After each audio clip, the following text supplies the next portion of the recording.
हा आपल्या नांदुरा नगराच्या दृष्टीने अत्यंत भाग्याचा दिवस आहे। या ठिकाणी बाहेरगावावरून जे कविगण आलेले आहेत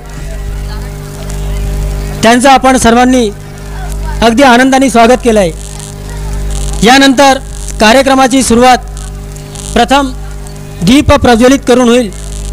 याकरता प्राध्यापक देग सोटे हे दीप प्रज्वलित करतील अशी मी त्यांना नवकेतन गणेशोत्सव मंडळातर्फे विनंती करतोय।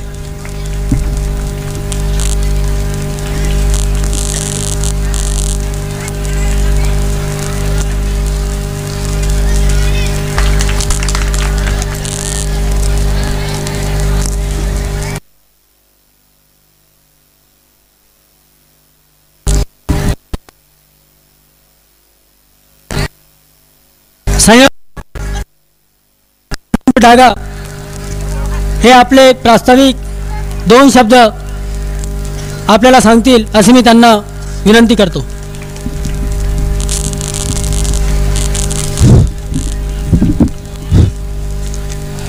नवकेतन गणेशोत्सव मंडळातर्फे कवी संमेलनाच्या या कार्यक्रमासाठी जमलेल्या सर्व रसिकजनांचे मी हार्दिक स्वागत करतो।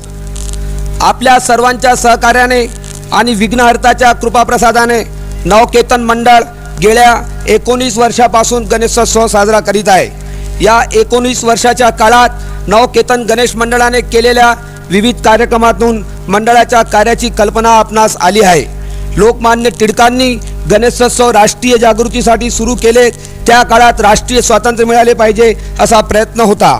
आज स्वातंत्र्य मिळून 37 वर्षाचा कालखंड निघून गेला आहे। स्वातंत्र्याच्या आशा आकांक्षा परिपूर्ण होतील असे वातावरण देशात निर्माण व्हावयास पाहिजे। गणेशोत्सवाचा यासाठी उपयोग करता येईल। गणेशोत्सव हा आमचा राष्ट्रीय सण आहे। राष्ट्रप्रेम, एकात्मता आणि गुणांचा विकास या कार्यक्रमाच्या माध्यमातून झाला पाहिजे।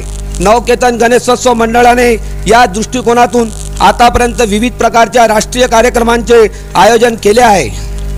सुप्रसिद्ध साहित्यकार कैलासवासी पुआ भावे आणि शिवकथाकार विजय देशमुख, प्राचार्य राम शेवाळकर, सो प्रभावती राजे आदींची वेगवेगळ्या विषयावरची व्याख्याने, राष्ट्रीय कीर्तनकार गोविंद स्वामी आफडे यांची कीर्तने, राष्ट्रीय एकात्मता जागृत करणारे विविध देखावे या सर्व विविध कार्यक्रमाच्या द्वारे आपली सेवा करण्याचा यथाशक्ती प्रयत्न केला आहे।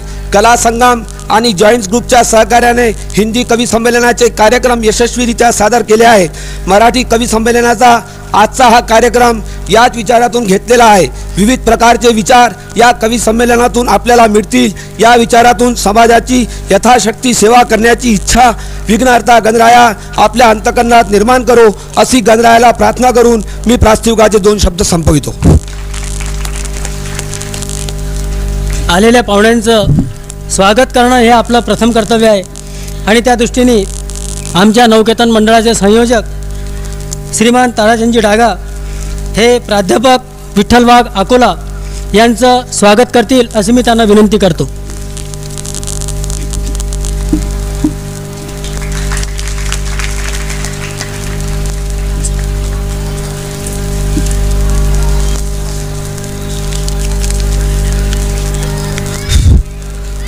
श्री नारायण कुलकर्णी, प्राध्यापक नारायण कुलकर्णी यांचे स्वागत श्रीमान भावी पांडे हे हार घालून करतील।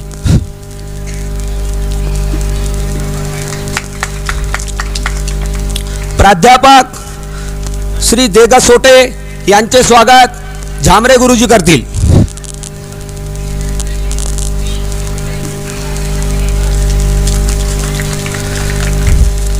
श्री शंकर बडे यांचे स्वागत रंजन रायबागकर करतील।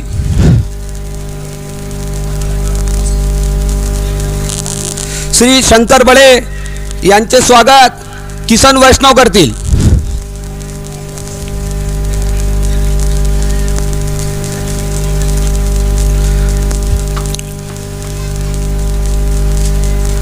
डॉक्टर मिर्झा रफी अहमद बेग यांचे स्वागत मिश्रीलाल डागा करतील।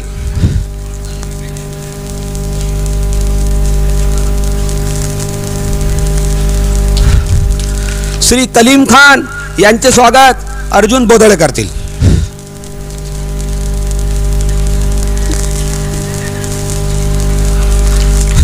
आता आपल्या मराठी कवी संमेलनाच्या कार्यक्रमाला सुरुवात होणार आहे, तरी सर्वांनी शांतताने बसावे. मराठी कवी संमेलनाचे संचालन श्री नारायण कुलकर्णी करतील अशी मी त्यांना विनंती करतो.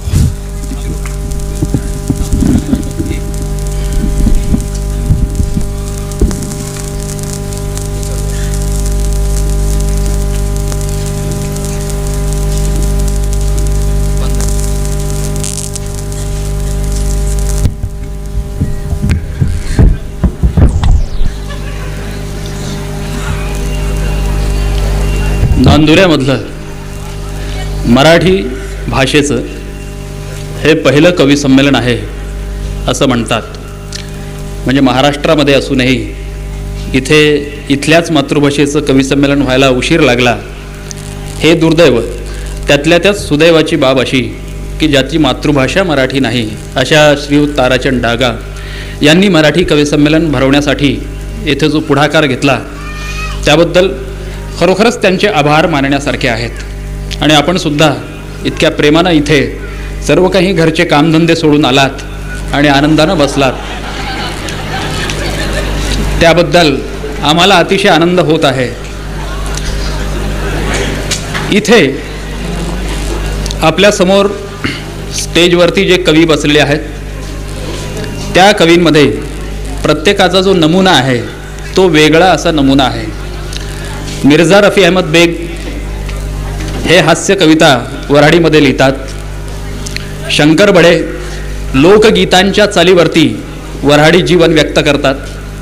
कलीम खान हे जे आहेत हे तरुण पिढीच्या वेदना बोलक्या करतात. विठ्ठल वाघ जे आहेत ते विठ्ठल वाघ शृंगार आणि राजकारण हे दोन्ही आपल्या कवितेच्या कवेमध्ये घेतात. आणि मी काय करतो हे आता तुम्हाला नंतर दिसेलच. म्हणजे उगीच बोलून दाखवण्यापेक्षा माझा कर्तृत्वावर विश्वास जास्त आहे म्हणून आपलं कर्तृत्व दाखवण्यासाठी मी मिर्झा रफी अहमद बेग यांना इथं आमंत्रित करीत आहे. मिर्झा रफी अहमद बेग हा एक चमत्कार आहे. त्याची मातृभाषा मराठी नाही, परंतु मातृभाषा मराठी नसूनही मराठी भाषेमध्ये आणि त्यातही मराठी भाषेच्या एका बोलीमध्ये म्हणजे डायलेक्टमध्ये लिहिणारा असा हा कवी आहे. हिंदीच्या जशा अवधी भोजपुरी वगैरे बोली असतात तशी मराठीची ही वऱ्हाडी बोली ती मिर्झा रफी अहमद बेग यानं आत्मसात केलेली आहे. मुस्लिम असूनही या मराठी भाषेवरती प्रेम करणारा असा हा कवी आहे. भाषा म्हटली की ती भाषा कुठलीही जात किंवा कुठलाही धर्म पाहत नाही. जो त्या भाषेला आपली म्हणेल ती भाषा त्याची होऊन जाते. कारण हिंदू काय किंवा मुसलमान काय हे आपण निर्माण केलेले भेद आहेत.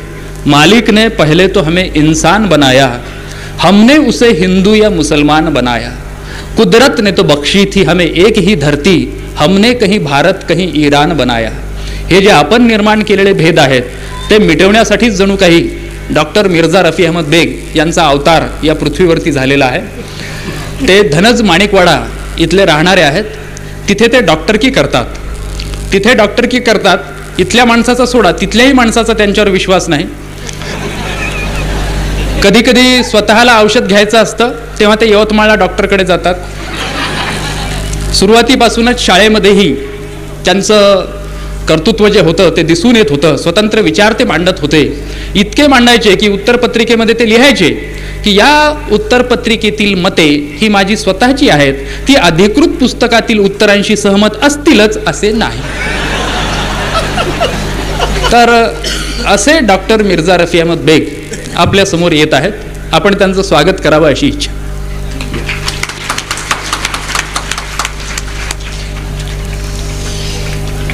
माझ्याबद्दल प्राध्यापक कुलकर्णी यांनी बरंचसं काही सांगून दिलं. जे सांगायला नको होतं तेही सांगितलं. याबद्दल मी त्यांचा फार आभारी आहे. आणि तुम्ही बिनदिक्कतपणे त्यांच्या म्हणण्यावर विश्वास ठेवला त्याबद्दल तुमचाही आभारी आहे. त्याचं काय असते, कवी संमेलनाची सुरुवात हा एक फार गहन प्रश्न आहे. म्हणजे लोक नुसतेच घरून आलेले असतात. कवी संमेलनाचं असं वातावरण तयार झालेलं नसते. कोणी पाणी पिऊन आलं असते, कोणी जेवण करून आलं असते, कोणी आणखी काही करून आलं असते. आणि त्याच्यामुळं असं वातावरण निर्माण होत नाही. आणि त्यामुळं असा जो कवी पहिल्यांदा कविता म्हणतो त्याची कविता बहुतेक जमत नाही. त्यामुळं आम्ही 5-6 कवी जेव्हा जिथे जिथे जातो तेव्हा नारायण कुलकर्णी कवठेकरांना म्हणत असतो की तुम्ही पहिल्यांदा कविता म्हणा. म्हणजे त्यांचं तेवढं करेज आहे, म्हणजे त्यांच्या कविता चांगल्या आहे, त्यांचं प्रेझेंटेशन चांगलं आहे, त्यांचा चेहरा चांगला आहे, दाढी वगैरे वाढवली आहे, हातात कळं आहे, लोकांवर एक प्रकारचं इम्प्रेशन पडते. त्यामुळं आम्ही त्यांना म्हणत असतो की तुम्ही पहिल्यांदा कविता म्हणा. मग जिथे तिथे त्यांची आम्हाला आवश्यकता भासायची तर त्यांचे वाढले भाव ते नेहमी म्हणायचे का मी तुमच्यापेक्षा श्रेष्ठ कवी आहे, कारण पहिल्यांदा तुम्ही मला पाठवता. मी त्यांना म्हटलं तुम्ही असं स्वतःला वानून घेऊ नका. तुम्ही बिना का गीतमाला ऐकला आहे, त्याच्यात जे गाणं पहिल्यांदा वाजते त्याची सगळ्यात कमी रेकॉर्ड खपले असते. आणि जेव्हा त्यांना ही गोष्ट माहीत झाली का ते मुळात तसं नसून असं आहे तर जिथं तिथं ते मलेच पहिले ढकलते आणि म्हणते तुम्हीच कविता म्हणा. तर त्यांची मी आज्ञा शिरसावंद मानून कविता सुरू करतो. या कवी संमेलनाचे जे संयोजक आहे ताराचंदजी डागा यांची तर जेवढी तारीफ करावी तेवढी कमी आहे. कारण आमचा कवी संमेलन होतं आज 1/9 म्हणजे 9व्या महिन्याच्या 1 तारखेला आणि त्यांचं पत्र आलं 1 महिन्याच्या 1 तारखेला की आम्हाला बा सप्टेंबर महिन्यात कवी संमेलन घ्यायचं आहे. मी त्यांना पत्र पाठवलं का बा इतकी गडबड तुम्ही काही करू नका, कारण बरेच दिवस वेळ आहे. पण त्यांनी जो पत्राचा सपाटा सुरू केला तर काही विचारू नका. म्हणजे त्यांचं पहिलं पत्र ज्या दिवशी आलं त्या दिवशी जर माझं लग्न झालं असतं तर मी आज बाप झालो असतो. म्हणजे इतका कालखंड त्याच्यात लोटला. तर मी माझ्या कवितेला सुरुवात करतो. कवितेचं नाव आहे मायाबी स्वागत झालं होतं. एक गंमत सांगतो कसं काय झालं होतं, एक गंमत सांगतो कसं काय झालं होतं, एक डाव मायाबी स्वागत झालं होतं. एक गंमत सांगतो कसं काय झालं होतं, एक डाव मायाबी स्वागत झालं होतं. 6व्या सप्लिमेंटरीत मी मॅट्रिक पास झालो. 6व्या सप्लिमेंटरीत मी मॅट्रिक पास झालो आणि कसा तरी कुथत पाथत थर्डमध्ये आलो. 6व्या सप्लिमेंटरीत मी मॅट्रिक पास झालो, कसा तरी कुथत पाथत थर्डमध्ये आलो. बाप महाराजे हो भाई खुद झाला आणि छटाकभर बहीण त्यानं गुयच वाटून दिला. बाप महाराजे हो भाई खुद झाला, छटाकभर बहीण त्यानं गुयच वाटून दिला. पाठ थोपटून काकानं शाबासकी दिली आणि मामानं बी खुशीनं एक पोरगी देऊ केली. पाठ थोपटून काकानं शाबासकी दिली, मामानं बी खुशीनं एक पोरगी देऊ केली. अभिनंदन म्हणून मावशीचं पत्र आलं होतं, एक डाव मायाबी स्वागत झालं होतं. देव्या मोर पटांगणा स्टेज तयार केलं. गाववाल्या हिले महाभाई चाला हरिक, गाववाल्या हिले महाभाई चाला हरिक. अजून माझ्या गावात कुणी झाला नव्हता मॅट्रिक. त्याहीनं मग फिक्स केला एक प्लान, मले म्हणे आम्ही तुझं स्वागत करू छान. हे ऐकताच माही छाती ताट झाली आणि सल्ली माही बनियन टरकूनच गेली. हे ऐकताच माही छाती ताट झाली, सल्ली माही बनियन टरकूनच गेली. आनंदानं हृदय महा भरून आलं होतं, एक डाव मायाबी स्वागत झालं होतं. देव्या मोर पटांगणा स्टेज तयार केलं. देव्या मोर पटांगणा स्टेज तयार केलं. मंदात ठेवली खुर्ची, मले त्याच्यातनी बसवलं. पहिले लोक हिनं माझ्या गळ्यात हार टाकले आणि तवाकानी बहीण गुदगुल्याच होय मले. पहिले लोक हिनं माझ्या गळ्यात हार टाकले, तवाकानी बहीण गुदगुल्याच होय मले. महिला मंडळाकून पाटलीन आली पुढं, पोरगी पाठव म्हणलं मना तुह जाऊ मढ. नाही माहीत अंगात माझ्या काय संचारलं होतं, एक डाव मायाबी स्वागत झालं होतं. सरपंचानं भाषणात माही खूप तारीफ केली. सरपंचानं भाषणात माही खूप तारीफ केली आणि पाटलानं बी शेपटाले का पुस्ती जोडून दिली. सरपंचानं भाषणात माही खूप तारीफ केली, पाटलानं बी शेपटाले का पुस्ती जोडून दिली. मग म्हणे मले आता तुम्ही द्या भाषण, मले बी तवा कसं येऊन गेलं टेन्शन. उभा राहून म्या मग हाती घेतला माईक न सुरू केलं भाषण माय हजबंड माय वाईफ.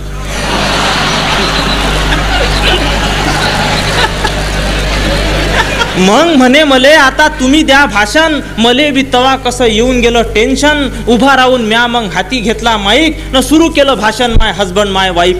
आणि सारे होते गधे, कोणाच्या लक्षात आलं नव्हतं, एक डाव मायाबी स्वागत झालं होतं. असंच जर म्हणलं महास्वागत तुम्ही करान, असंच जर म्हणलं महास्वागत तुम्ही करान. खूप शिकीन शिकासाठी मी जाईन इराण. आंबेडकरासारखा होईन मोठा विद्वान न गावासाठी म्हणलं आपल्या घटना करीन निर्माण. हे ऐकताच लोक म्हणे तू नको घाबरू आणि रोज पास होशील तर रोज स्वागत करू. टाया हिनं मंडप गज बजून गेलं होतं, एक डाव मायाबी स्वागत झालं होतं. भाषण झालं महा, मी बसलो खाली. एवढ्यात पोस्टमनची सायकल तिथं आली आणि माझ्याजवळ येताच त्यानं सुरू केली टरटर. दोस्ताचं म्हणे तुह्या आलं हाय लेटर, लिवलं हाय त्यातनी चुकून सारं झालं आणि तू हाय फेल पेपरात 5 छापून आलं. लेवलं हाय त्यातनी चुकून सारं झालं, तू हाय फेल पेपरात 5 छापून आलं. मग काय पुसता मले रडूच आलं होतं, एक डाव मायाबी स्वागत झालं होतं. उग बसाव त्यानं तर सुरू केला कल्ला, उग बसाव त्यानं तर सुरू केला कल्ला. अरे हा लेखाचा तर हाय फेल झाला. मग काय पुसता ॲटम बॉम्बच फुटला, मग काय पुसता ॲटम बॉम्बच फुटला. सरपंच स्टेजवर वटे खुसत आला, 2 रट्टे मारले मले खुर्ची खाली ओढलं, पाटलानं लाथीनं कप्प मले झोडलं. स्टेज खाली आदेलो तर तोंड फुटलं होतं, असं काही माझं स्वागत झालं होतं.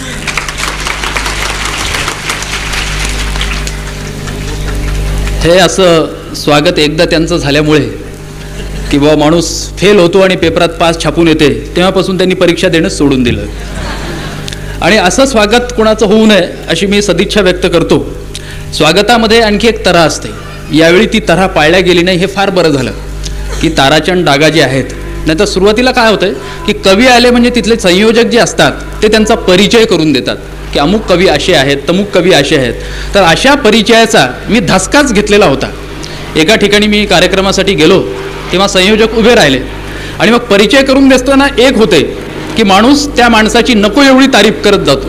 मग त्यानं सांगायला सुरुवात केली, नारायण कुलकर्णीविषयी काय सांगावं म्हणे, हे कवीसुद्धा आहेत, हे लेखकसुद्धा आहेत, हे नाटकामध्ये कामसुद्धा करतात, हे नाटकं स्वतः लिहितात सुद्धा, यांची तारीफ किती करावी म्हणे, कोळसा उगाळावा तेवढा काळाच. तेव्हा हा परिचय डागाजींनी करून दिला नाही, हे फार बरं झालं. डागाजींचा परिचय आम्हाला पूर्वीच झालेला होता. त्यांच्या पत्रांविषयी मिर्झा रफी अहमद बेग यांनी तुम्हाला सांगितलंच. जवळजवळ आतापर्यंत प्रत्येकाला 10 याप्रमाणे 60 पत्र त्यांनी पाठवलेली आहेत. दरवर्षी ते पाठवत असतात. 10 वर्षानंतर पोस्ट खात्यातर्फे त्यांचा सत्कार होणार आहे. इतका खप वाढवल्याबद्दल आणि त्यांच्याकडे पाहिल्यानंतर पहिल्यांदाच माझ्या मनामध्ये आदर उत्पन्न होतो की हा सत्यसाई बाबाचा दुसरा अवतार आहे. तेव्हा त्यांची अधिक तारीफ न करता आता मी तुमच्यासमोर वऱ्हाडीचाच दुसरा नमुना ठेवण्यासाठी श्रीयुत शंकर बडे यांना आमंत्रित करीत आहे. वऱ्हाडी लोकगीतांच्या चालीवर आणि वऱ्हाडी जीवनातील विनोद नेमका त्या वऱ्हाडी शब्दामध्ये पकडून आपल्यासमोर मांडण्यामध्ये ते यशस्वी होतील असा मला विश्वास वाटतो. शंकर बडे.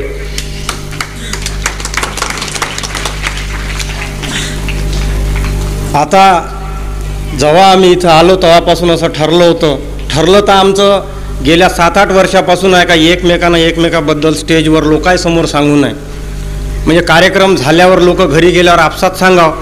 पण सुरुवात अशी झाली का नारायणनं आमच्या तालुक्यातल्या, आमच्या जिल्ह्यातल्या, आमच्या पंचायत समितीतल्या कवीबद्दल सांगितल्यावर मला नारायणबद्दल काही सांगणं आलंच का नाही. कारण आता तो तुमच्या जळगाव जामोदले राहते, म्हणजे तुमच्या जवळपासचा माणूस झाला. आता त्याचं असं झालं की जेव्हा आम्ही कार्यक्रम करायला लागलो तर म्हणलं बा शिकला सवरला माणूस आहे, आपल्यासारखा नुसताच मॅट्रिक पास नाही, म्हणलं सुधारला माणूस आहे. तर पहिल्यांदा जेव्हा आम्ही, मला वाटते नारायण जेव्हा वाशिमजवळ राहत होता कवठ्याला आणि आम्हाला कार्यक्रमाला जायचं होतं, नारायण म्हणून असं करणं आपण घरी जेवून घेऊ. म्हणलं जेवून घेऊ, काही हरकत नाही.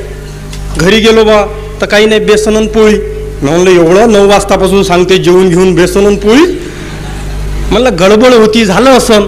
दुसऱ्या कार्यक्रमाच्या वक्ती आणखीन तसंच झालं की मी म्हणलं नारायण आता आपण असं करू, म्हणलं कार्यक्रमाची नाही तिथं काही भरोसा सांगता येत नाही म्हणे, तिथं काय सगळे जरी डागाजी सारखे राहतात म्हणे. तर म्हणे जेवून गेलं म्हणे, आपल्याच घरी जेव म्हणे. मग जेवलो बा, त्याही दिवशी बेसनच पोळी. मग आणखीन तिसऱ्यांदा जेव्हा अशी वक्त आली, मला नारायण असं कर, म्हणलं मी काही तुला इथं जेवत नाही. नाही घाबरायचं नाही म्हणे आज तो. तुला माहीत आहे म्हणे तू काहून घाबरून राहिलाय का, 2 वेळा तू जेवला म्हणे, बेसन आणि पोळीच होती म्हणे. आज बिलकुल तसं काही नाही म्हणे, आज आपल्या इथं चुनन पोळी आहे म्हणे.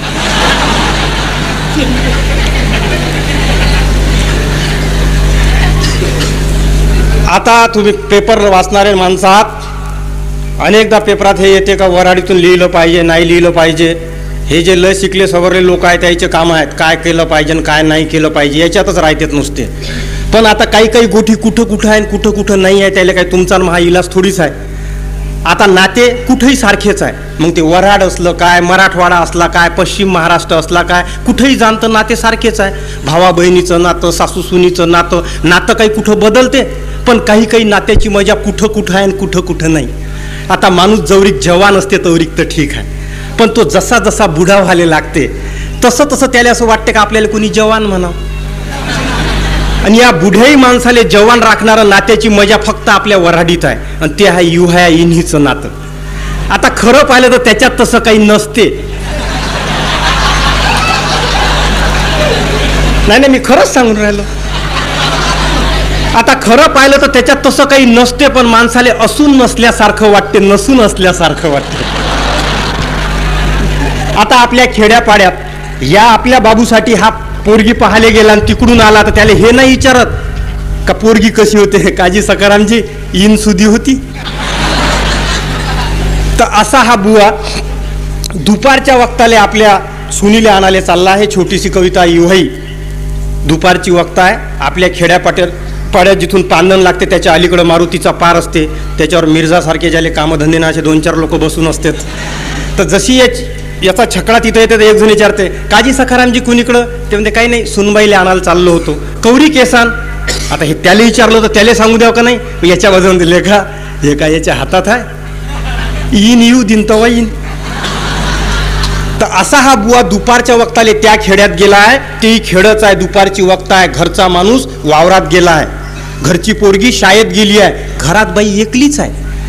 जसा आपल्या दाठ्याच्या समोर बैलाच्या घुंगराचा आवाज झाल्याच्यानं कोण आलं असीन म्हणून असा दाठा उघडते, आणि जसा इव्हाई पाहिला का आतनी धसते. आला इव्हाई पाहना इन कोणत्यात धसे, झाली मनातून खुस कशी गालातच हासे. आला इव्हाई पाहना इन कोणत्यात धसे, झाली मनातच खुस कशी गालातच हासे. त्याचा कोशाचा पटका कसा झयकून दिसे, त्याचा कोशाचा पटका कसा झयकून दिसे. कोण आला व पाहना शेजी उगीच पुसे. इन लाजून लाजून काही सांगे नाही तिले, इन लाजून लाजून काही सांगे नाही तिले. सांग मोकय मोकय काऊन लाजत व मले.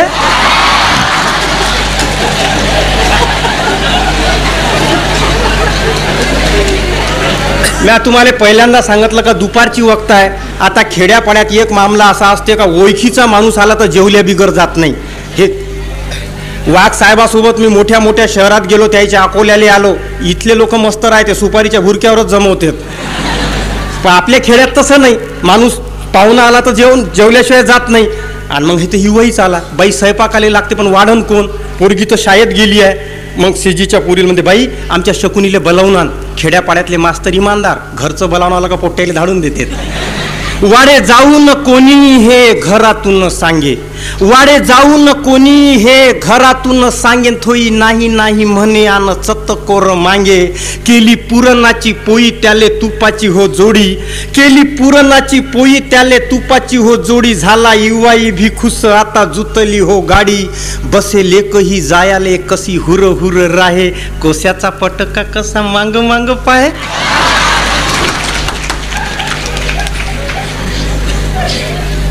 हे इव्हाया इव्हिणीची कविता शंकर बडे यांनी ऐकवली.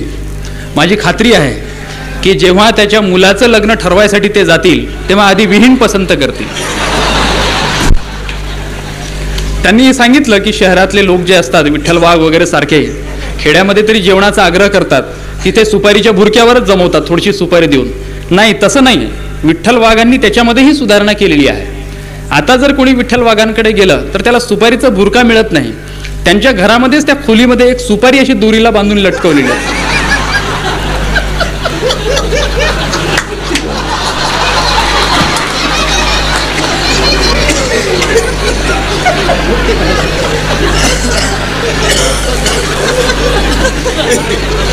आणि ज्याला मग सुपारी द्यायची असेल त्याच्याकडे ते असं करतात, त्यानं सुपारीचा आस्वाद घ्यावा आणि तो परत घ्यावी.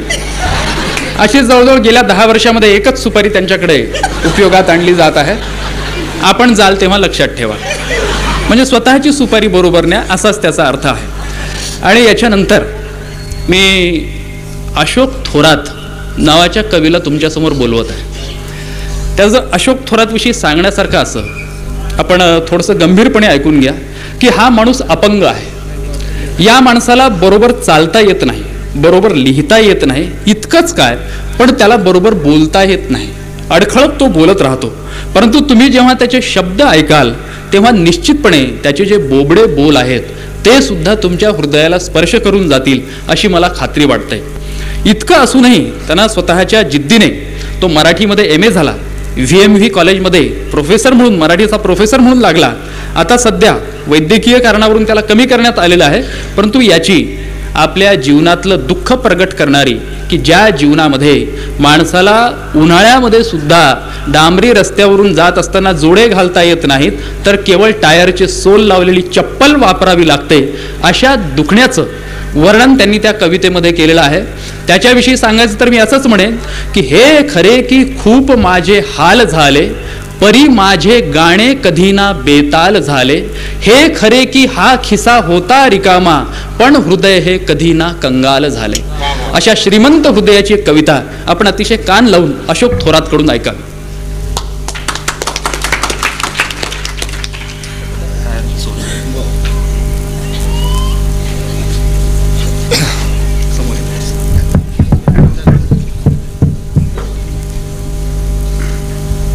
आमचे मित्र प्राध्यापक नारायणराव कुलकर्णी यांनी सांगितलं मला बोलता येत नाही, चालता येत नाही. त्यातले त्यात पुन्हा मला बोलता येत नाही, चालता येत नाही. त्यातल्या त्यात माझ्या जिभेला फोड झाला, म्हणजे पुन्हा बोलण्यामध्ये पुन्हा अडथळ्यात अडथळा. तरी पण आता प्रयत्न करतो म्हणण्याचा. ही जी कविता आहे माझी, टायरचे सोल, कविता सुरू करतो. तू अबोल माझ्या चपलांना टायरचे सोल, तू अबोल माझ्या चपलांना टायरचे सोल. तू आणि तुझे ऐश्वर्य अमोल, तू आणि तुझे ऐश्वर्य अमोल, तुझ्याशिवाय माझे अस्तित्व माती मोल. तू आणि तुझे ऐश्वर्य अमोल, तुझ्याशिवाय माझे अस्तित्व माती मोल. डोकवू नकोस माझ्या जखमा खोल, माझ्या चपलांना टायरचे सोल. तू मुग्ध का अशी स्तब्ध का, तू मुग्ध का अशी स्तब्ध का, हरवून गेली शब्द का. तू मुग्ध का अशी स्तब्ध का, हरवून गेली शब्द का. ओठात ठेचाळला माझा शब्द, तुझ्याही नजरेला पापणीची ठेच. बोलू की नको मलाच पेच. कितीदा सांभाळू मीच माझा तोल, माझ्या चपलांना टायरचे सोल. माझे डोळे रातांदळे, माझे डोळे रातांदळे, असे किती जणांचे कापले केसाने गळे. माझे डोळे रातांदळे, असे किती जणांचे कापले केसाने गळे. प्लीज एकदाच काहीतरी बोल, माझ्या चपलांना टायरचे सोल. तू चंद्रकळा नाही अग्नी ज्वाळा, तुझ्या विना इथे अश्रू पावसाळा. तू चंद्रकळा नाही अग्नी ज्वाळा, तुझ्या विना इथे अश्रू पावसाळा. तू चंचल पिक्चरला जाऊ जल्दी चल, तू चंचल पिक्चरला जाऊ जल्दी चल. असे म्हणतात तुझी कळी खुलते, पण माझ्या खिशाला पडते झोल, माझ्या चपलांना टायरचे सोल. ती सारी बकवास होती, मी स्वप्नात बडबडलो ग, तुला शिखरावर चढवले आणि मी दरीत गडगडलो ग. ती सारी बकवास होती, मी स्वप्नात बडबडलो ग, तुला शिखरावर चढवले आणि मी दरीत गडगडलो ग. वाळवंटात मिळत नसते सागराची ओल, माझ्या चपलांना टायरचे सोल. वाळवंटाहून आठवलं वाळू सारख्या तुझ्या आठवणी गच्च भरल्या छातीत. तू पाणी ऊन मिसळशील का माझ्या हाडांच्या मातीत. त्याची आपण समाधी बांधू, तुझी माझी एकच, मग त्यावर फुलं वाहू, पण फुलं नसतील कुठं. हे बघ काळे रोज विष्ठा करतीलच, मग फुलांची गरजच काय. काळे रोज विष्ठा करतीलच, मग फुलांची गरजच काय. तशी आरती करू निष्ठापूर्वक, पण कापुराशिवाय. आपणच बडू आपल्या आरतीचे ढोल, माझ्या चपलांना टायरचे सोल. आरतीहून आठवलं तुला वारती माहीत आहे काय, नसणारच कारण तू शहरी मुलगी. आरतीहून आठवलं तुला वारती माहीत आहे काय, नसणारच कारण तू शहरी मुलगी. वारती म्हणजे तांबड्याचा पिळलेला दोर, प्रेम म्हणजे तशीच घट्ट सलगी. प्रेम म्हणजे कुत्र्यांसाठी रस्त्यावरचा पोल, माझ्या चपलांना टायरचे सोल. प्रेम म्हणजे कापूर, प्रेम म्हणजे कापूर क्षणात उडणारा, प्रेम म्हणजे अश्रूपूर कधीच न आटणारा. प्रेम म्हणजे कापूर क्षणात उडणारा, प्रेम म्हणजे अश्रूपूर कधीच न आटणारा.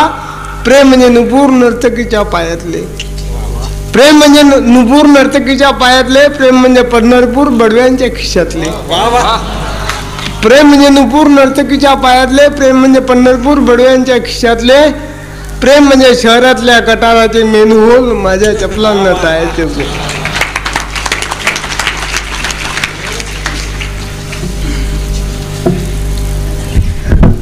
प्रेमाची असफल कहाणी अशोकनं तुम्हाला ऐकवली आणि तो फार निराश झालेला दिसला.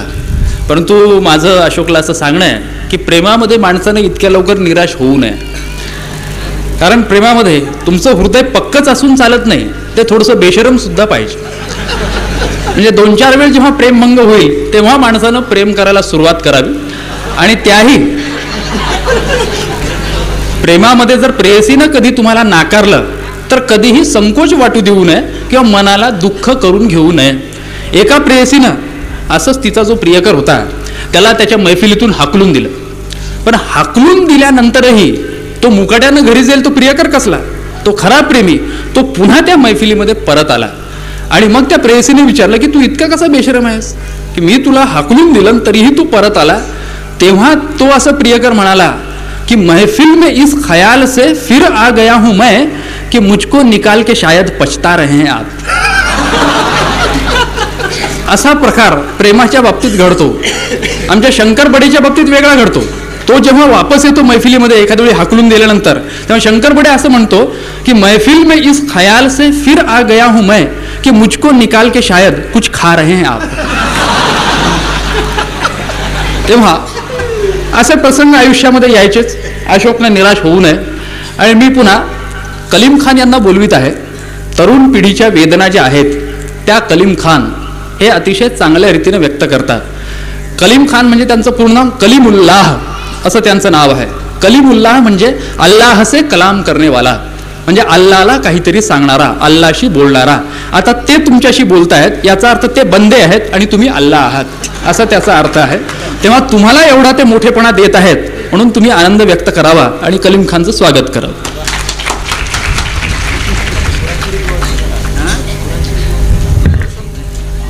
मित्र हो, पोळ्याचा सण झाला. पोळ्यापूर्वी खानमल असते आणि खानमलीच्या दिवशी बैलांना अवतन दिल्या जाते. आज अवतन घ्या, उद्या जेवायला या. आज अवतन घ्या, उद्या जेवायला या. गाय हमारी माता है, या हिशोबाने हम बैल के बच्चे हैं.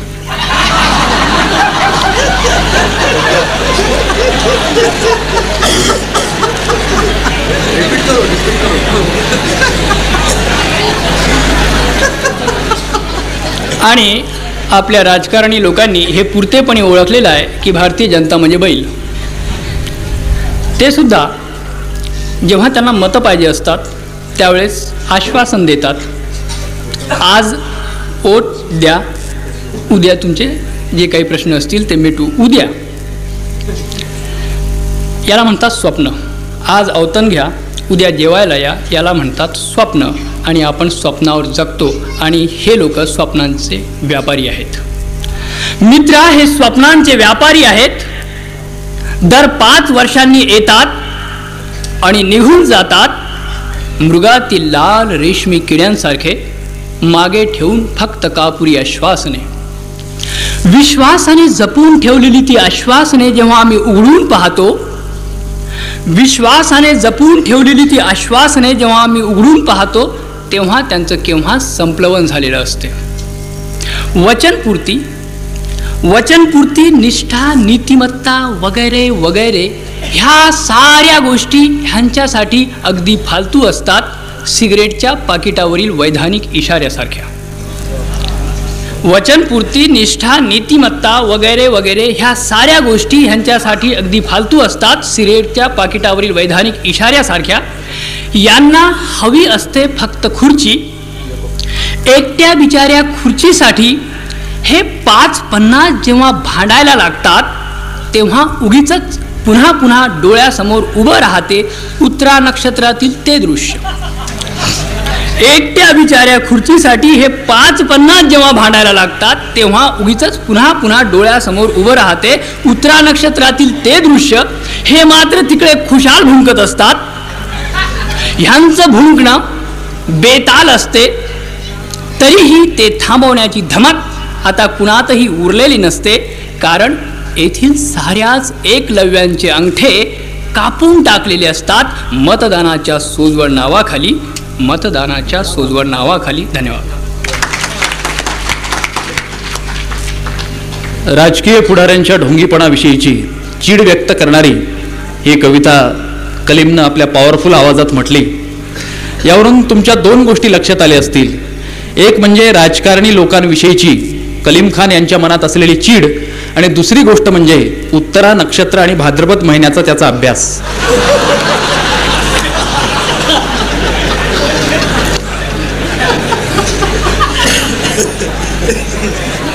निसर्गाचं असं सूक्ष्म अवलोकन केल्याशिवाय अशी चांगली कविता लिहिल्या जाऊ शकत नाही.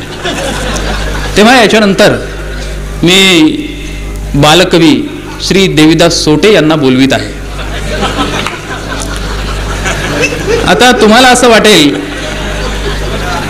की बुवा त्यांचे केस पांढरे आहेत, दात मोजले नाहीत पण कदाचित पडले असतील, मग त्यांना बालकवी का म्हणायचं. परंतु संतांनी असं सांगितलेलं आहे की जेव्हा माणूस म्हातारा होतो तेव्हा त्यांचं बालपणच पुन्हा एकदा सुरू होते. म्हणजे लहान मूल जसं रांगत असते त्याला दुसऱ्याचा आधार चालण्यासाठी घ्यावा लागतो, म्हातारपणीही दुसऱ्याचा आधार घ्यावा लागतो. लहान मूल बोबडं बोलत असते, म्हातारा सुद्धा दात पडल्यामुळे बोबडं बोलत असतो. असं बरंचसं साम्य आहे. फक्त इथं ही तरी गोष्ट चांगली आहे की बालकवी सोटे जेव्हा येतील तेव्हा लहान मुलाप्रमाणे रांगत रांगत येणार नाही. तेव्हा मी सोटे यांना आमंत्रित करीत आहे, सोटे घेऊन नाही तर एक कविता घेऊन आमंत्रित करीत आहे. एक काळ असा होता की ते स्वतः आपल्या हातामध्ये सोटा बाळगत असत काही वर्षापूर्वीपर्यंत, आणि त्या सोट्याचा असा फायदा होत असे की जवळच असं जर कोणी मुलगा उठायचा प्रयत्न केला कविता ऐकता ऐकता की पटकन त्याच्या डोक्यावर मारत असत. अशा जबरदस्तीने कविता त्यांनी अनेक ऐकवलेल्या आहेत. परंतु आता तुम्ही स्वखुशीनं ऐकण्यासाठी तयार आहात तेव्हा मी श्री देवीदास सोटे यांना अतिशय आदराने आमंत्रित करीत आहे. आपण यावे.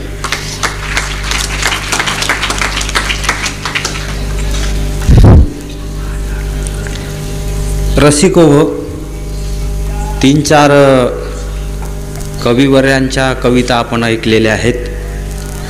प्रत्येक कवींनी आपल्या काव्याचं एक एक वैशिष्ट्य आपल्यासमोर सादर केलेलं आहे आणि वेगवेगळ्या वातावरणामध्ये आपल्याला प्रत्येक कवी घेऊन गेलेले आहेत. एक वातावरण जे राहिलेलं आहे त्या वातावरणामध्ये मी आपल्याला घेऊन जात आहे. प्रत्येकाने एका वेगवेगळ्या नाजूक वातावरणाकडे घेऊन गेलेले आहेत. मी मात्र तुम्हाला ग्रामीण वातावरणामध्ये नेणार आहे. आणि आजची सध्याची जी शेतकऱ्यांची स्थिती आहे त्या स्थितीचं दर्शन या एका कवितेमधून आपणास मी घडविणार आहे. आज जवळजवळ एक 16-17 दिवस झालेले आहेत. शेतकरी आकाशाकडे डोळे उघडून बसलेला आहे, पावसाचा थेंब पडत नाही आहे. असे कितीतरी प्रसंग त्याच्या जीवनामध्ये येतात आणि दर वर्षाला तीच परिस्थिती त्याच्या भोवती कशी राहते याचं दर्शन मी या कवितेमध्ये घडविणार आहे. या कवितेचं नाव आहे हाती आली माती. हाती आली माती. काय विचारत गणपत औंदाची खेती, काय विचारत गणपत औंदाची खेती, सारं झालं लंब हाती आली माती.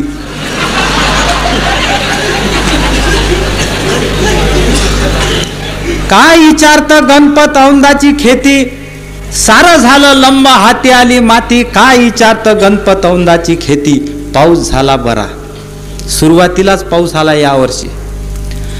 पाऊस झाला बरा वाटलं औंदा पीक येईन, पाऊस झाला बरा वाटलं औंदा पीक येईन, कर्ज झालं भाय म्हणलं फिटून तरी जाईल.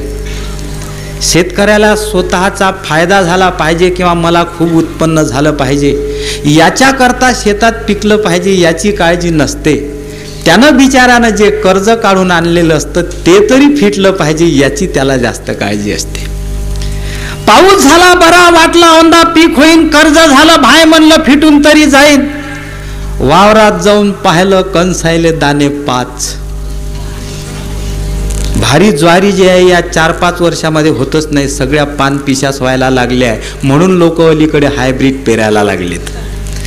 वावरात जाऊन पाहिलं कणसायले दाणे 5, घरात पहा पोट्टे 6, 7, 8. महावी कणसाच्या दाण्यापेक्षा पोट्ट्याचा नंबर घरामध्ये जास्त दिसतो. वावरात जाऊन पाहिलं कणसायले दाणे 5, घरात पहा पोट्टे 6, 7, 8. बायकोकडे पाहाव जशी चिमाई चोट्टी, बायकोकडे पहा जशी चिमाई चोट्टी, काय विचारतं गणपत औंदाची खेती, सारं झालं लंब हाती आली माती, काय विचारतं गणपत औंदाची खेती. कापसाचं पीक या त्यानं बी दिला दगा, मागच्या वर्षी खूप पाऊस झाला म्हणून सगळं लंब दुकान झालं आमच्या कास्तकाराचं. यावर्षी पाऊसच नाही आहे, त्याच्या आदल्या वर्षी पाऊस नव्हता. कापसाचं पीक या त्यानं बी दिला दगा, पह्याटीले 2-3 बोंड हालते सदा. कापसाचं पीक या त्यानं बी दिला दगा, पह्याटीले 2-3 बोंड हालते सदा. महागाई म्हणशीन तर बोलू देत नाही, 2 आण्याचा बाजारात हिंग भेटत नाही. महागाई म्हणशीन तर बोलू देत नाही, 2 आण्याचा बाजारात हिंग भेटत नाही. तूच सांग गणपत काय खाव माती, काय विचारतं गणपत औंदाची खेती, सारं झालं लंब हाती आली माती, काय विचारतं गणपत औंदाची खेती. असे शेतकरी वेगवेगळ्या विषयावर चर्चा करीत असताना एक जण या काळामधला महागाईच्या काळाचं वर्णन करायला लागला. पहा महागाईच्या काळाचं वर्णन कसा करतो. तेलाचा भाव काय तर 20 रुपये किलो, तेलाचा भाव काय तर 20 रुपये किलो. दुकानात जाव म्हणान भेटत नाही मिलो, दुकानात जाव म्हणान भेटत नाही मिलो. किराण्याच्या दुकानात काजू बदामा दिसते, समोरच्या त्या कपाटावरच एवढ्याल्या बरण्या ठेवल्या असतात, काजूची, किसमिसाची, पिस्ता, बदाम वगैरे वगैरे.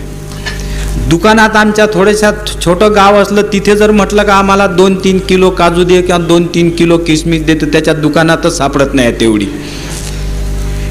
तेलाचा भाव काय तर 20 रुपये किलो, दुकानात जाव म्हणान भेटत नाही मिलो.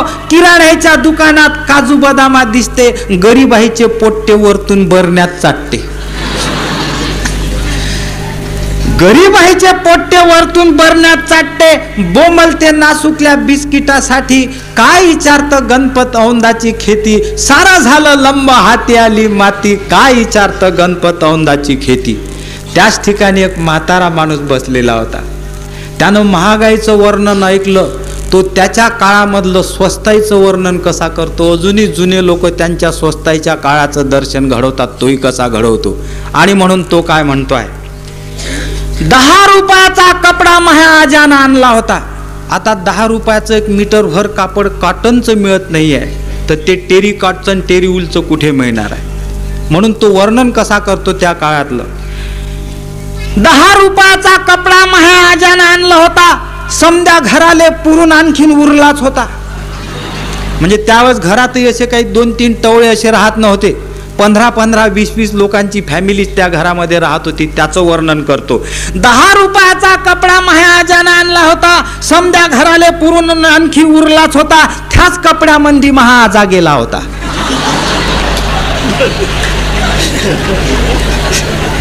म्हणजे इतकी स्वस्ताई होती त्यावेळेस, त्याच्यामध्ये इतकं सगळं पुरून आणखी इतका कपडा राहत होता. समजा घराले पुरून आणखीन उरलाच होता. त्याच कपड्यामध्ये महाआजा गेला होता, तरी 10 गज कपडा परत उरलाच होता. तव्हाची सस्ताई अशी मनसीन होती. काय विचारतं गणपत औंदाची खेती, सारं झालं लंब हाती आली माती. काय विचारतं गणपत औंदाची खेती. असे वेगवेगळे विषय मांडल्यानंतर त्या आमच्या खेड्यातल्या खेडूत लोकांचीही काही मुलं जे आहेत ते शहरात शिकायला गेलेले आहेत. मुलं मॅट्रिक पास झाले, शहरामध्ये शिकायला गेले. दिवाळीमध्ये ज्यावेळेस 6 महिन्यानं घरी येतात त्यावेळेस चमत्कार दिसतो त्या घरातल्या लोकांना. त्याच्यामध्ये बदल झालेला दिसतो. पोट्टेसुद्धा ओळखायला येत नाही हे आपलंच होय की नाही, त्यांना पुन्हा पुन्हा पाहावं लागते त्याच्यामध्ये. कारण फॅशनच तशी आलेली आहे. त्याच्याबद्दल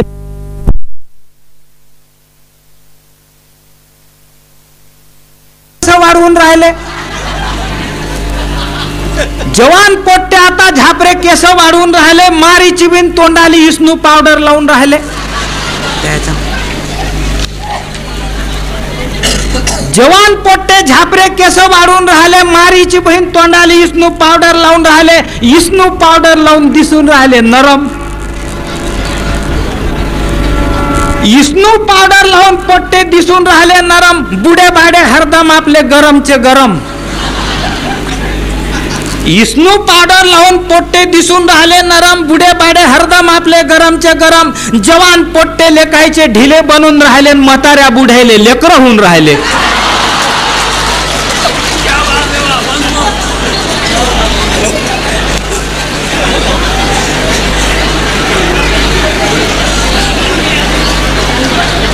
जवान पोट्टे झापरे केस वाढवून राहिले. मार तोंडाले इस्नू पावडर लावून राहिले. इस्नू पावडर लावून दिसून राहिले नरम. बुडे पाडे हरदम आपले गरमचे गरम. जवान पोट्टे लेकायचे ढिले बनवून राहिले. म्हाताऱ्या बुढायले लेकर होऊन राहिले. उरफाटी झाली मनशीन आजची गती. काय विचारतं गणपत औंदाची खेती. सारं झालं लंब हाती आली माती. सारं झालं लंब हाती आली.